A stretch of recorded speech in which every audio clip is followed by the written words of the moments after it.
రేవంత్ రెడ్డి గారు తీగలాగితే డొంక కదులుతున్న కల్వకుంట్ల కుటుంబం.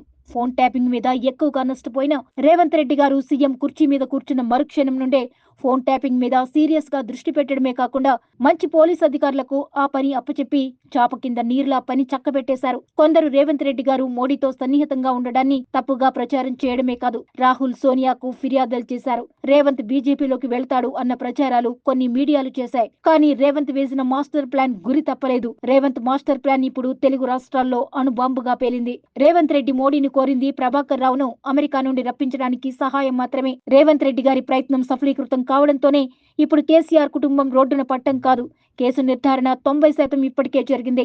ఇంకా మిగిలిన విచారణ పూర్తయితే ఫోన్ ట్యాపింగ్ నిర్ధారణ అయితే బీఆర్ఎస్ పార్టీ గుర్తింపు రద్దవుతుంది. పార్టీ ఆస్తులు జప్తు అవుతాయి. జీవిత ఖైదీ తప్పదు. అందుకే కవిత తెలివిగా మరో పార్టీ పెట్టే ప్రయత్నం చేస్తూ డ్రామా ఆడుతుంది.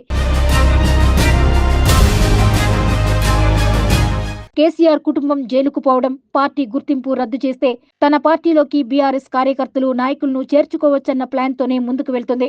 కేటీఆర్ లో ఫ్రస్ట్రేషన్ కు ప్రధాన కారణం కూడా అదే.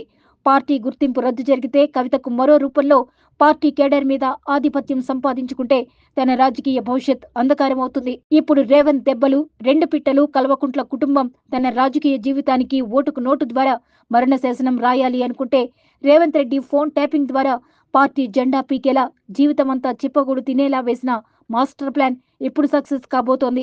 రేపు స్థానిక సంస్థల ఎన్నికల్లో కాంగ్రెస్ నాయకులను వెంటాడి కొట్టమని కేటీఆర్ చెప్తున్నాడు. రేపు స్థానిక సంస్థల ఎన్నికల్లో ఎవడైనా బీఆర్ఎస్ నుండి గెలిచినా పార్టీ గుర్తింపు రద్దు జరిగితే వాళ్లు వచ్చేది మళ్లీ కాంగ్రెస్ లోకే అన్న లాజిక్ కేటీఆర్ మర్చిపోవడం పెద్ద జోక్. ఇప్పుడు ఎన్నికల ప్రచారంలో కాంగ్రెస్ ఆయుధం కూడా ఇదే. జెండా పీకి దుకాణం మూసుకుంటున్న బీఆర్ఎస్ పార్టీకి ఓట్లు వేసినా వృధా అని చెప్పడంతో ఎన్నికల్లో బీఆర్ఎస్ ను పక్కన పెట్టి బీజేపీతో మాత్రమే పోటీ పడేలా రేవంత్ రెడ్డి మాస్టర్ ప్లాన్.